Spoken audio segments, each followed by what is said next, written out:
G'day guys, my name's Andrew. I'm from Albury-Wodonga Mini Dig, and we run a track loader, a mini track loader. This one here that we're running is the Paddock petrol version of the mini track loader. It's a 23 horsepower Vanguard motor. There's a few of these in Australia from different brands. They are made in China. It's great to be able to spend $40,000 and get a really nice unit. But for us, we were short on funds as such to get a business going, and this is what we came up with. And I'm making this video because we've discovered that one of the real issues with this kind of digger is that there's a lack of support, and parts are actually really hard to find on it to distinguish what you need. So I thought I'd better give you a look at what we've been up to with this. So as you can see, we've taken the track apart from this. The reason is this here is a guide wheel, but it's also the wheel. There's a ram that sits inside here, and the ram, when it's full of grease, pushes the wheel out and tensions the track. What actually happened was the bearings collapsed, they all came out, the axle itself was chewed out, and same with the hub for the wheel. So we actually pulled it out, pulled it off, pulled it apart, took it to my mechanic, and they've actually fixed it up. And if you can see in there, you can actually even see the weld where they built it back up again on the axle, and they've reinstalled the bearings for it. And yeah, that's pretty good. So we're going to install that today, and also going to show you the system that they use to tension the tracks and how we got it all out, because it's not covered in the manual, and neither are the parts. So in another set of videos that we're going to do for this series, I'll also put the numbers for the bearings, so that you can actually order them yourself, because they don't turn up on the manual. So let's have a bit of a look at what we do once we go into the shed. Hi guys, so we're in the shed now. I'll just show a few parts of what we've got. Of course, we've got the guide wheel, which is also the tensioner wheel, and this is the mechanism that they use when the wheel is installed. It sits like that with the wheel in there, and here is where you pump the grease in. There's a couple extra bits of parts that go on that, and we'll cover that when we go back out and reinstall it. This whole mechanism, including the wheel, slips inside the side of the chassis, and all it really does is a bar here. There's a bit of a hole in the chassis that allows the grease insertion section to go through. This bar rests upon another bar inside the chassis, and when you pump grease in, there's a ram and a spring, and the ram actually pushes the wheel out, and tensions the tracks for you. So that there, in its entirety, slips inside the chassis, and when we went to get it out, we used a small jimmy bar and very gently got in between the springs and just slowly pushed it out. There's a couple of things that you've got to do to get the wheel off. So when you look at the front of this, there's actually two holes for grub screws. So you take them out, and on the arm, on the back of it, if you have a look, you've got 4 bolts. So we took out 2 bolts out of one of the arms. Then the reason we only took out one arm is because if you take out both arms, the spring will come out, and then you've got a hell of a time getting it back in. So just take the single arm out, and then when you have a look at the mechanism of the axle, as you can see here, there's a flat spot in the axle. That corresponds to the arm. The arm has got a bit of metal there. When you look at it, she sits in there like that. So the arms themselves come away. The axle stays with the wheel when you dismantle it. Just like that. So to put it back together again, what we're going to do, and as I said, there's a grub screw that you've got to take out to get these off. When we put it back together again, the arm slips over the top. This guy, as as you can see. Slips in there like that. Then we're going to push that down and we're going to reinsert 2 bolts into the arm. Then finally put the grub screw in, and that'll hold the whole mechanism together. One of the things that we needed when we took off the wheel, so we actually had the whole mechanism here sitting up on a press. This particular press is from Repco in Australia, super cheap, all those guys sell them. This is a 12-ton one, which is probably a bit more than we needed. It was on sale, it was only like $200. You buy yourself a press like that, what we did was pressed down just to hold the axle. And then when we undid that, it took a little bit of a go, but we shimmied off the arm. Then we could take the wheel out, which is, as you can see from this, is a little bit stiff as well. But you can get the wheel out provided you're actually holding onto the whole mechanism, and with the press pushing down on the axle, it gave us the leverage that we needed to get it apart. So, as you can see, put him back in, ready to go. We're going to put the bolts in and get that ready to install back inside the digger. Okay guys, so we've got the whole assembly now sitting inside the press. I thought I'd show you how we're actually going to put it back together again. Notice that the axle itself is not under the press. The reason we've done that on this occasion is because, have a look at this. The arm itself is sitting up above the holes, and so what we're going to do, if you watch this, just pressing it down so we can align the holes. Now the bolts can go in. With this arm, when you actually have a look at it, there's only one way that this whole arm can come in and go out of the digger. The wheel nuts are on the outside. When you actually look at the axle, look at the hub itself, it's different sizes in relation away from the wheel anyway. So when this goes to go in properly, the nuts themselves should face on the outside, and this whole mechanism will just slide straight in.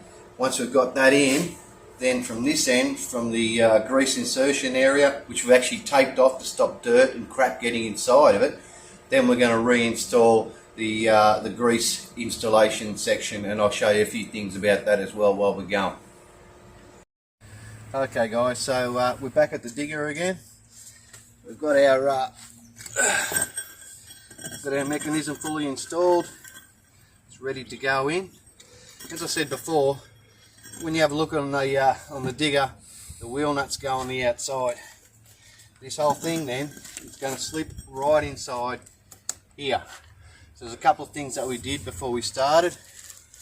We actually got a wire brush out because it runs essentially on the bottom and the tops on little rails that are inside here. So what we did is we put the wire brush out and we took out all the dirt and stuff. We didn't put grease inside here because this whole area fills up with dirt and mud and shit so easily that if you put grease inside there, what you'll actually do is just attract more and clog it up, so the mechanism won't be able to slide forwards and backwards. So this bar here, right in about here, is actually another bar with a hole. This section goes right through it, rests against the bar that's sitting there. When you push grease in, it actually pushes the ram forward, which pushes the wheel forward, and the wheel slides on these slides here and pushes the wheel out and tensions up the track for you. So a couple of things I thought I'd show you while we're here. To work on these machines, if you're going to do it at home, get some decent engine stands. Again, you can get these from Repco and super cheap. This pair here was about $100 and they do 2 to 3 ton from memory. This digger is about 980 kilos or so, so these guys really do it. We've also got a floor jack that we gradually lifted up, and we've got another stand on the back. So that allows us to get the machine up above the ground so the tracks can freewheel and we can work on the machine. So the other thing that I wanted to actually show you that we do use is a little blower. This one's a Milwaukee one, and they're awesome. Plenty of power, something like this. You can blow out all your parts, and we actually also use this to blow out the air filter when we do a service. So rather than having to go and drag out the air compressor or anything like that, just whack the battery in and you can clean out your air filter and all that sort of stuff as well. It's a really good little investment. So what we're going to do is install the wheel. When you have a look, this bar here needs to go crossways. As long as we've got that done, I'll turn my back to you while I do that. This can only go in one way. You slide it in. It is a little bit difficult. It's got a bit of weight to it. Goes up. There it goes. That's it. That pushes hard against. Right now it's pushing against the back steel plate inside the chassis, and you can see now that wheel is installed. The only thing we've got to do now is reinstall the 2 grub screws, and then we're going to put the delivery system for the grease, for the expansion. We're going to put all that together, and then I'll show you what that's actually made of. When you have a look up here,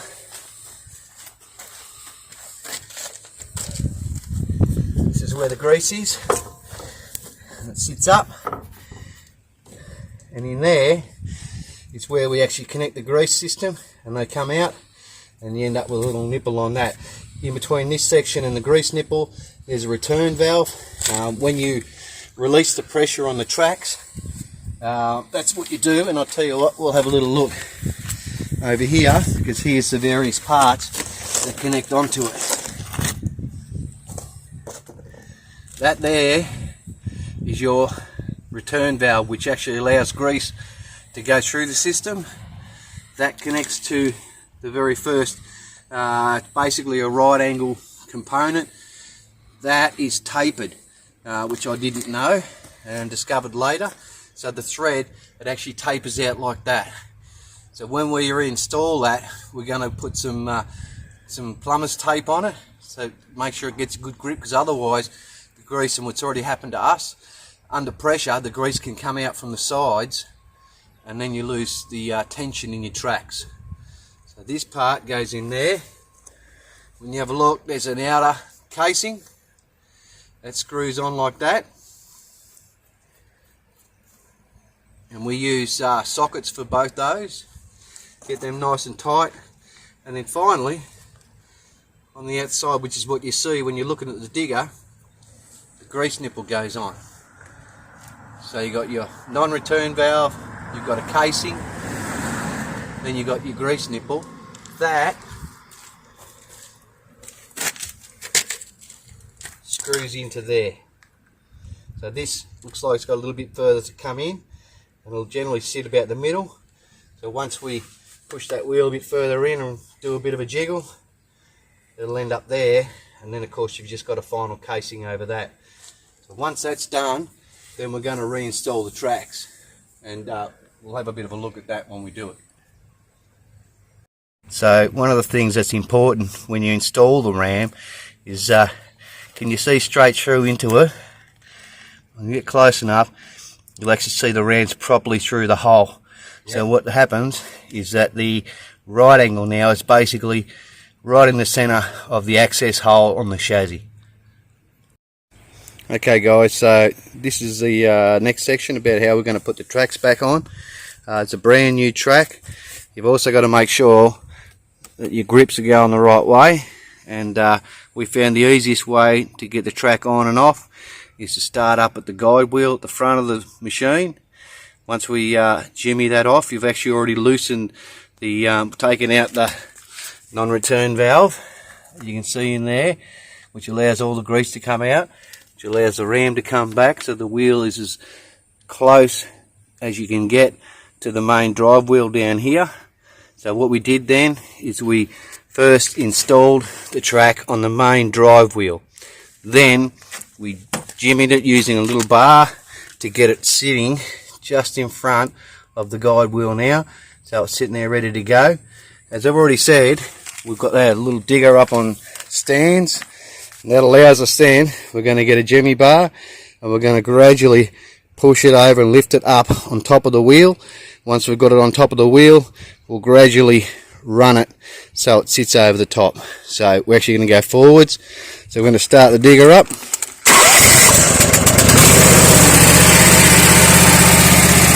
Now we're going to see if we can get this track on for you. So this, you actually need two guys, and I've got a guy helping me who works for the business, so we'll have a bit of a look and see how we go.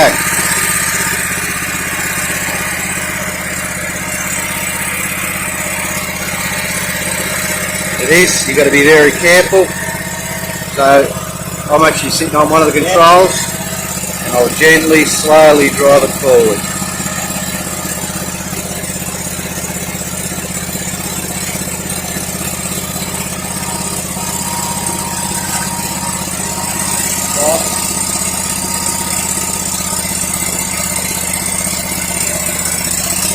Doing this is a matter of degrees. You almost got it up then.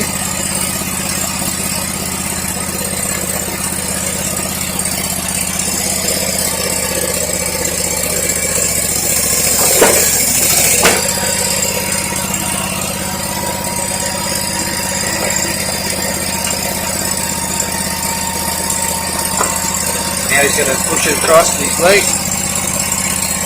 All we're trying to do is get some of those teeth sit up on the wheel. Look at that. So it's sitting there now. So I'm going to slowly drive it around, and it should just centre itself for us on all the wheels. There it goes. How's that?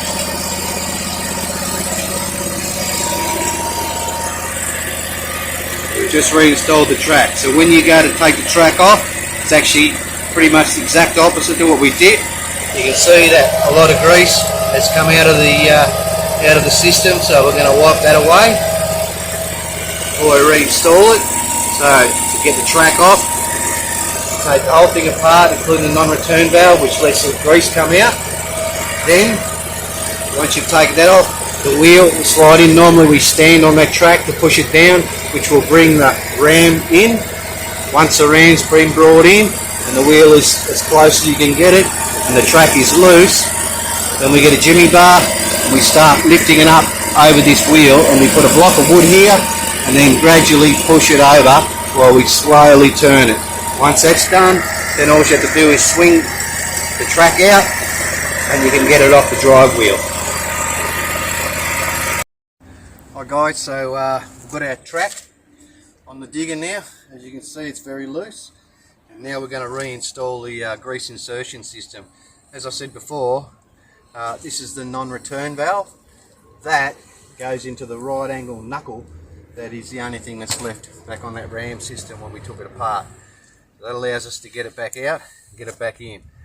As I said, this is a tapered thread system.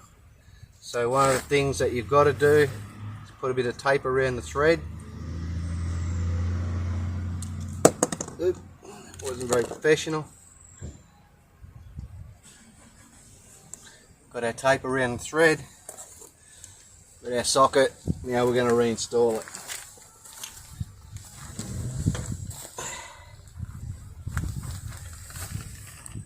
Can be a little tricky getting it going.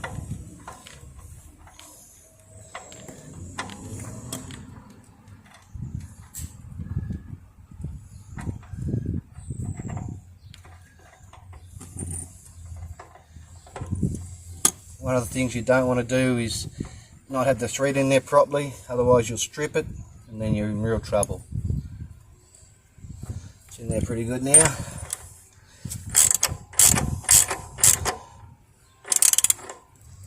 You'll notice that this knuckle allows it to move a little bit. You can tighten it up a bit. There she goes. That's in there now. That's the non-return valve. Now we're going to put in the cover, and there is where the grease nipple goes. Had to take the grease nipple out because otherwise you can't get the socket on. That just slips straight over the top. Okay.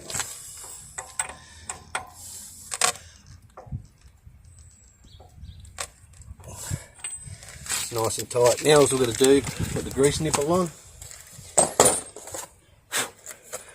Nice and clean, there's no shit in it. That's right to go.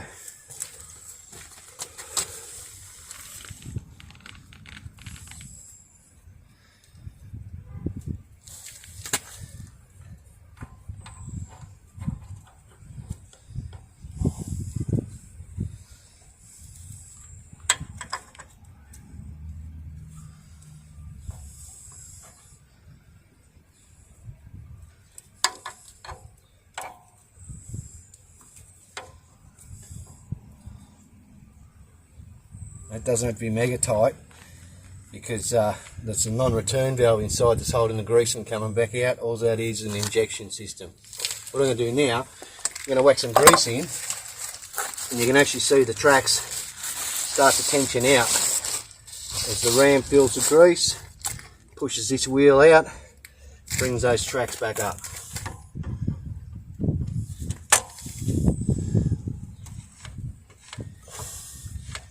See that track moving up every single time you pump it. This elbow is moving a bit. There's a little nut that's in the side of the elbow. Before I put it all back together again, I'm going to tighten that up so it doesn't move as much.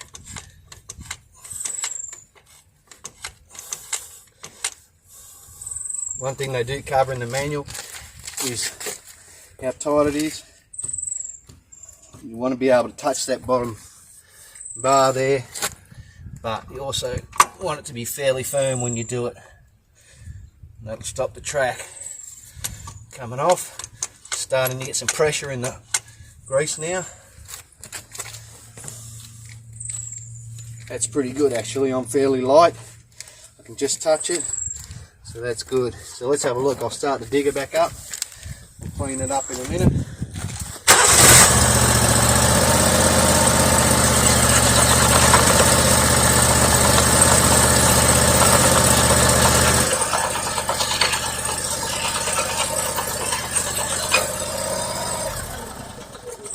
We'll have a quick little look around where we put the return valve in. See if there's any grease coming out, and there's none. So next to that elbow there's a little nut. I'm going to grab a spanner in a minute just on the side there, and I'm going to tighten that up, and that'll stop it moving as much. It's always got a bit of free travel. In fact, that's probably not so bad.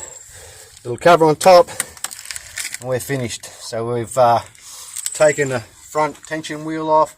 We've got that reseated, re-bearinged. We've also got the axle done because it chewed it out. We've got our new tracks on, cleaned out the whole system, so she should be right to go. So that's just a bit of an explanation of the track system. Like I said, it's a Paddock, which is there's a couple of different makes of these in Australia, Chinese made. They're actually a good machine. They just don't have a lot of support, and the manuals really are shit, which is why we're making a few of these videos. And yeah, so hopefully that might help a few other guys out who have been in that situation. Okay, thanks for watching, guys.